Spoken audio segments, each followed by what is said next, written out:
Welcome to Greenland. This time we have to take our own Greenland dog in for surgery, and along the way I'll tell you a bit about this special breed, the oldest known dog breed in the world. So here inside the boat our poor unsuspecting dog. She doesn't yet know that she will get spayed. There's a couple of reasons for getting her spayed. One of them is that, of course, when she's spayed, then she doesn't go into heat.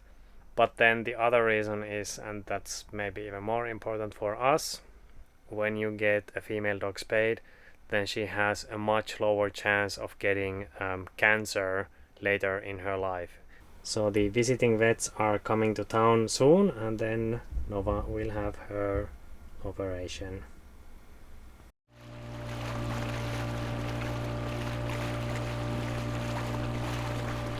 Nova, mitkä tunnelmat? Vielä sulla häntä heiluu. Alright, this is the building. Nova gets really nervous in the town, so we had to concentrate on keeping her as comfortable as possible. And honestly, I also was too nervous to get the operation on camera. Just a couple minutes after entering the building, Nova was already asleep, and half an hour later the spay was done and Nova was on the floor starting to wake up again. By the way, the reason that the dogs are put on the cold concrete floor here is not just because of the lack of other suitable spots, but also to keep the dogs from overheating. Many of these dogs have never been inside in their whole lives, and their fur is very thick. You need these, yeah. And so one tomorrow morning, and she should be all good. Okay. And so that was like how many milligrams? 500, that's the standard. Okay. Okay, so now we even have the passport for her. Yeah. Okay, Nova is waking up here, so maybe we'll get a quick tour of the clinic before we go. Okay, so you're all volunteers, right? Yes. Yeah. And tell me a little bit about like what you do here. So what we do here, we do treat all the Greenlandic sled dogs in the town. Mm-hmm. And because in Greenland there's only one veterinarian, which is in Qimmeq, and the Greenlandic sled dogs are not allowed to go in Qimmeq. Yeah. They're only allowed here in the northern part of Greenland. Yeah. So there's no veterinarian for them. Mm-hmm. So we're here as volunteers to help them out with whatever problem they have. Yeah. So we do a lot of dental work. Mm-hmm. You can go and have a look here if you want. Yeah, let's have a look. Yeah, There. that's excellent. Yeah. And about a little surgery operation room. Yeah. So here we have the dentals. Here we have a little nice here where we can drill. Yeah. And fix up the teeth. Yeah. For fractures. This part and this part down here is actually the surgery. Yeah, that's where Nova had her spay. Yeah, exactly. Space, both on female and male dogs, and whatever things are going on. If they have a wound that needs stitching up or anything else. Yeah. We have a bit of oxygen here. Mm-hmm. We have oxygen. And of course fluids. Yeah. When we do the bigger surgeries, they will be on IV fluids. Mm-hmm. And a little bit of antibiotics. Here we have the surgery table for the surgery. So it's very much like pretty improvised. This is like some kind of a storage space that has been... Yeah, this is actually the local community that actually rent this for free for the project. So we just take whatever room we can get. Yeah. This is actually quite a nice room because it's quite large. Yeah, and it's you really have big. like a running water and a toilet. And it's bright. It's bright. Yeah. So we've been to different towns. This is our third year in the project. Mm-hmm. And we get a new weird spot to be at every time. Yeah. There'll be like, we've been really small places and really like dirty ones and ones with the water and whatever. So this is actually one of the better places. So we are probably a bit of a special case here because we have like our dog is a kind of a pet, but usually it's the sled dogs that get their treatment here, and there's no other treatment or vets available for the sled dogs. And from what I hear, the locals are also really like the ones who bring their dogs in are like super thankful. And they don't have the opportunity to treat them, so they can't do anything. And we try and do whatever is needed. Yeah, and they pay whatever they can pay. Yeah. So we like people to donate to the project, but also we do treat for free if people don't have any money to spare. At this point, I want to give you a general description of the Greenland dogs, such as our Nova, if you are not already familiar with them from my previous videos. For the Kalaallit, the indigenous people of Greenland, these dogs have long been essential for survival. They've been used for transportation and hunting, and they hold a deep deep cultural significance. These dogs used to roam mostly free in the towns and mate with each other, and the best and the strongest ones were then kept. In sense, it's a Greenlandic village dog, and that's likely why they can still look so different from each other. There's so many sizes and colors. The number of dogs is diminishing because more modern methods like snowmobiles are now taking over, and climate change is also affecting the reliability of transport across sea ice. To protect the breed, most of Greenland is designated as a sled dog area, and no other dog breeds are allowed to enter this area at all. Also, if a Greenland dog leaves this area, it is never allowed to come back, and this is something that we'll have to face with Nova later on. I think Poor when dog. she gets back on the boat, she'll just take a nap. Yeah, I was pretty impressed with like everything that you have here and everything that you can do. And it was really efficient. We came in and within 5 minutes Nova was already sleeping, and it's pretty efficient operation here. So and over here we have our this is an oven, but we use it for baking the instruments. And this is all the things for the surgeon. So we have these capes on, hats and gloves and stuff that are nice here. Okay.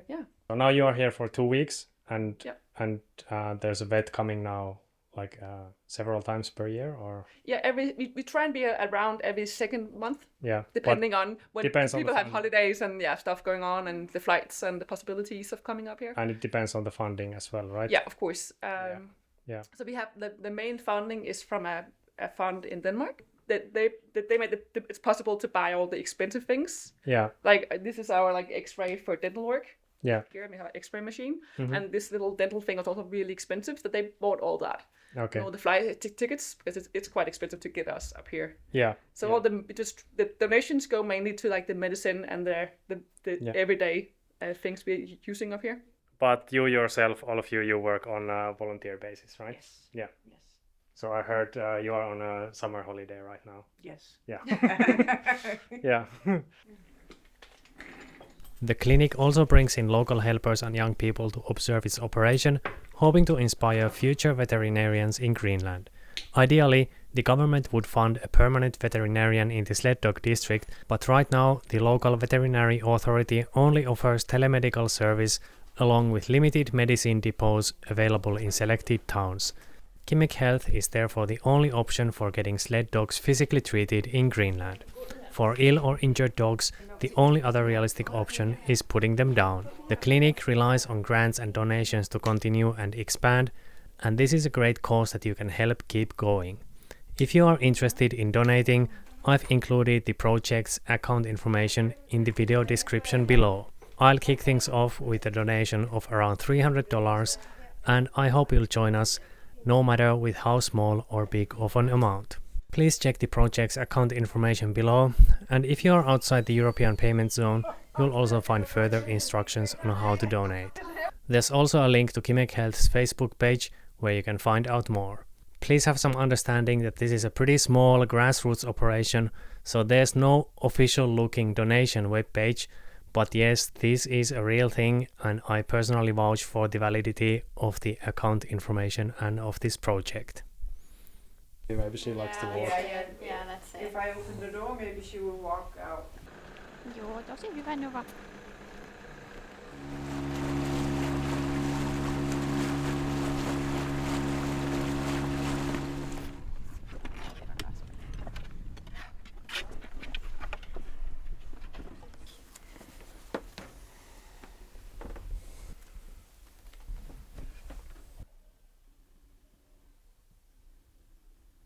Nova not feeling so hot after her surgery. She has the suit that prevents her from licking the wound, and now she needs to rest for several days. Yeah, she's sleeping and the wound is looking really good. It looks like it's healing really well. No signs of any redness or any kind of infection. No bleeding either, it hasn't bled at all. Nova's incision wound was extremely clean looking and healed up without any complications. 2 days after the operations, she was pretty much back to herself, and after that we had a hard time trying to keep her resting. Then after a couple of weeks we were ready to get back to hiking.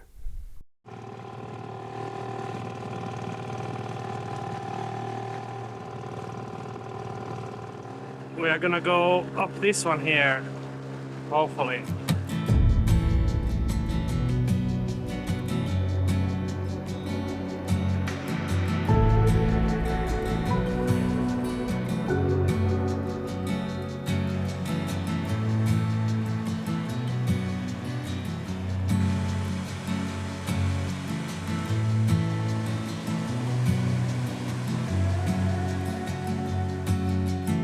It feels strange, we are not really used to walking on actual paths. This one even has these handrails and everything. It's kind of fancy. The good thing about here in Greenland is that most of the terrain is just tundra, so the terrain is really nice for walking. And look at these views, guys. Qimmeq over there.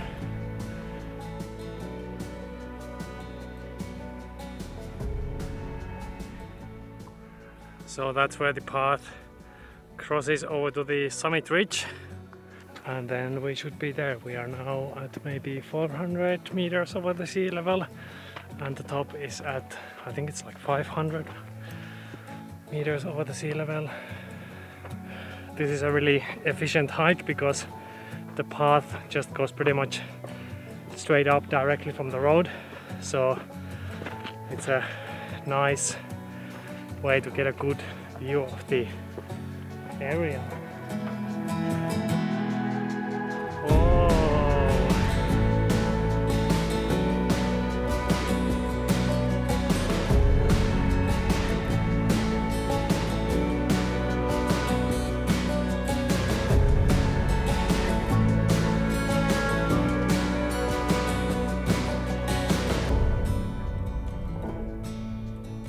That's Lumi all the way down there.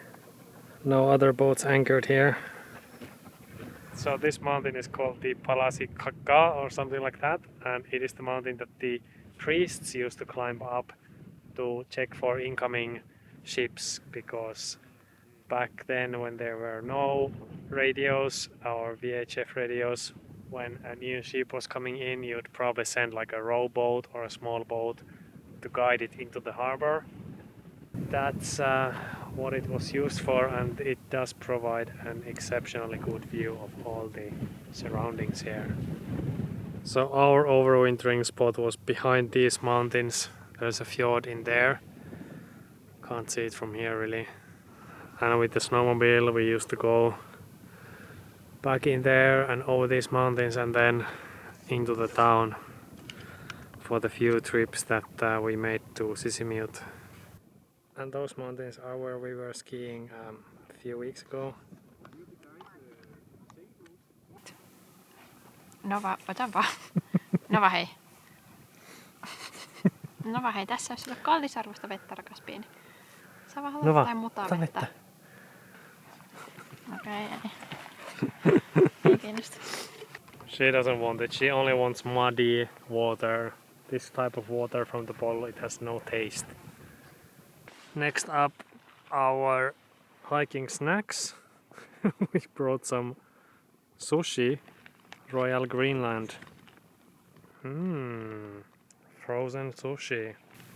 This one actually has a lot of local ingredients. I know that at least the shrimp, well, I think at least the shrimp is from Greenland.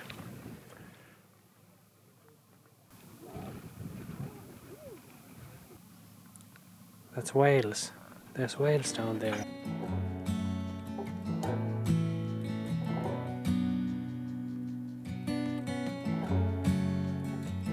Time to head back home. Thank you so much for watching, and if you want to donate to the QimmeqHealth clinic, please remember to check out the account information in the video description. I'll see you all again next time. Bye bye.